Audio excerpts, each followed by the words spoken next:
di negara barat. Tapi dalam realiti kita masyarakat umat Islam, kita lihat banyak masalah akhlak yang sedang kita hadapi. Mungkin Doktor boleh buat ulasan untuk permulaan bincang kita. Bismillahirrahmanirrahim. Assalamualaikum warahmatullahi wabarakatuh kepada seluruh para penonton di masjid dan juga di rumah.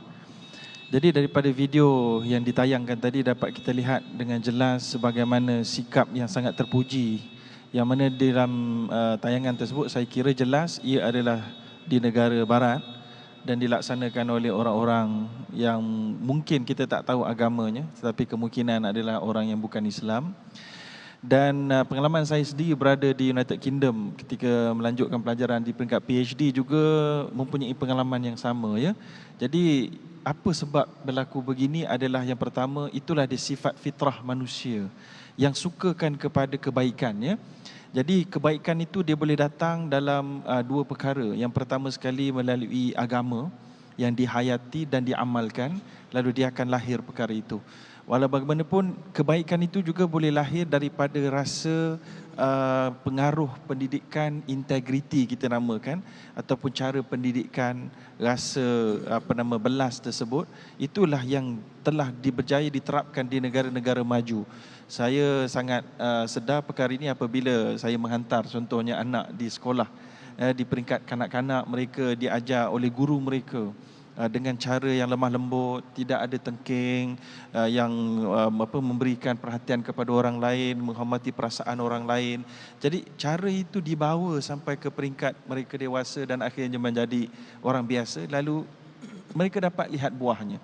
Walaupun mungkin buah itu kita boleh katakan cantik, tapi daripada perspektif Islam mungkin boleh kita bincangkan sama ada dia mempunyai roh atau tidak.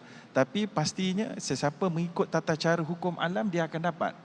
Siapa yang tak ikut hukum alam dia tak akan dapat. Walaupun dia ada mengikut syariatullah, dia berdoa, dia sembahyang, tapi dia tetap tidak dapat akhlak tersebut. Jadi itu antara mukadimah kita pada hari ini. Ya Doktor, kalau kita baca sejarah Nabi Muhammad sallallahu alaihi wasallam, banyak peristiwa yang orang memeluk Islam kerana hanya melihat akhlak Rasulullah sallallahu alaihi wasallam. Hari ini umat Islam, kalau topik kita bincang pada malam ni isu parking. Parking di hadapan rumah jiran. Jiran nak masuk sampai bergaduh. Kawasan-kawasan rumah teres, kawasan flat. Kadang-kadang pergi ke masjid, blok orang dan sebagainya. Adakah terlalu sukar? Sukarkah kita ni untuk latih diri kita supaya berakhlak sebagaimana akhlak Rasulullah sallallahu alaihi wasallam? Kalau parking ni sebagai isu yang kita nak bincang sebagai fokus utama malam ni. Baik, jadi kalau kita katakan sukar, sesuatu perkara yang baik itu ada sukar, ada yang perlu diperbetulkan daripada akar umbinya. Kalaulah kita lihat Nabi SAW yang telah disebut oleh para ulama, Adabani Rabbi fa ahsana ta'dibi, merupakan satu yang disandarkan kepada Nabi katanya, iaitulah dikatakan Nabi itu dididik oleh Allah, maka sebaik-baik pendidikan telah diberikan kepada baginda. Dan Aisyah juga mengatakan kana khuluquhul Quran, akhlaknya sebiji apa arahan yang ada di dalam Al-Quran.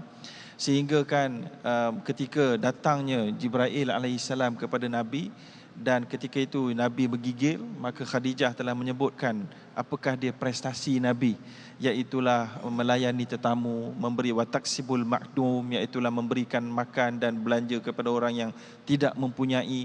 Jadi semua ini menjadi daya penarik kepada orang pada ketika itu. Jadi apa yang kita nak katakan hari ini, adakah sukar? Maka jawabnya kita boleh kata sukar dalam keadaan sekarang ini apabila ia tidak dimulakan daripada peringkat bawah, anak-anak. Dan anak-anak akan ikut ibu bapanya punya cara berfikir dan cara bertindak, cara mendidik. Jadi perkara ini saya kira pusing-pusing telur ayam ke ayam dulu ke, dia akan jadi pusing-pusing. Cuma kita kena bermula daripada sesuatu, daripada sekolah, saya kira daripada rumah, dan kita mesti memulakannya sebagai ibu bapa. Anak-anak selalu memerhatikan tindak tanduk ibu ayah. Doktor, masa di UK ada tak pengalaman berkait dengan topik yang kita nak bincang malam ni, berkait dengan parking? Baik, kalau saya di UK dahulu, kita dapat lihat yang sedikit duka cita ya. Contohnya parking ini, yang pertama ada yang parking salah, parking di selekoh yang tak sepatutnya, tetapi bila mana ditunggu Orang negara barat mereka tunggu. Mereka tunggu tengok siapa yang parking ni. Dan bila mereka tunggu, biasanya yang parking tu orang beragama Islam. Ya Allah. Daripada negara-negara adalah ya. Jadi sebahagian mereka bukan sekadar tunggu, mereka telefon polis. Dan polis akan datang dalam masa 5 minit. Polis pun tunggu juga. Mereka tidak klaim begitu saja, mereka tunggu. Jadi ini sikap yang pertama yang mengajar mendidik masyarakat. Tindakan segera. Iaitulah mereka bertindak secara kolektif, busybody yang sesuai. Contohnya juga kalau contohnya ada di rumah jiran kita, ada bunyi kanak-kanak menangis yang sedikit luar biasa. Polis datang. Kenapa? Mereka bimbang adanya child abuse. Begitu. Jadi begitu juga kalau kita lihat macam zebra crossing. Apabila ada saja orang bergerak, maka mereka semua akan berhenti.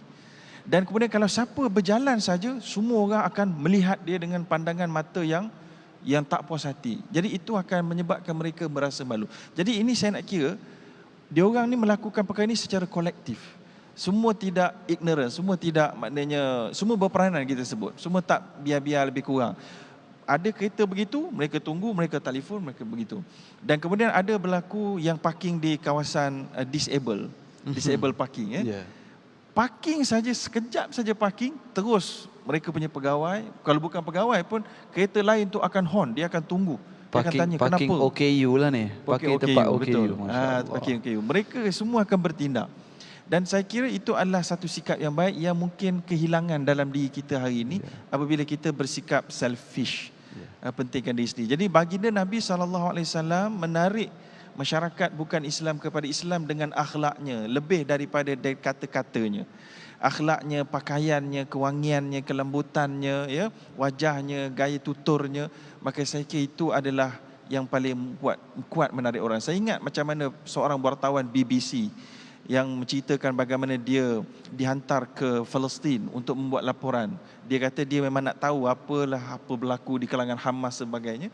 Maka daripada banyak-banyak kisah yang dia cerita, semua kisah-kisah peristiwa yang menyebabkan dia tertarik kepada Islam adalah sifat take care, ambil berat yang ditunjukkan oleh masyarakat Islam di sana tentang dirinya. Contoh, dia datang pakaian tak cukup tebal, ada seorang makcik panggil dia kenapa begini, dia mau bagi selimut, dia rasa menusuk dalam hati dia. Itu lebih menusuk daripada kata-kata orang menterangkan tentang Islam ini begini begitu. Jadi, dan akhirnya dia masuk Islam, sudah tentulah begitu. Terima kasih kepada Fadil Ustaz sebagai permulaan perbincangan kita, mengutarakan isu-isu yang sebenarnya berkait dengan akhlak. Walaupun kita sebut tajuk kita parking, insya-Allah dalam pusingan kedua nanti kita akan lebih fokus kepada perbincangan kita tentang masalah parking yang melanda sebahagian masyarakat kita pada kali ini.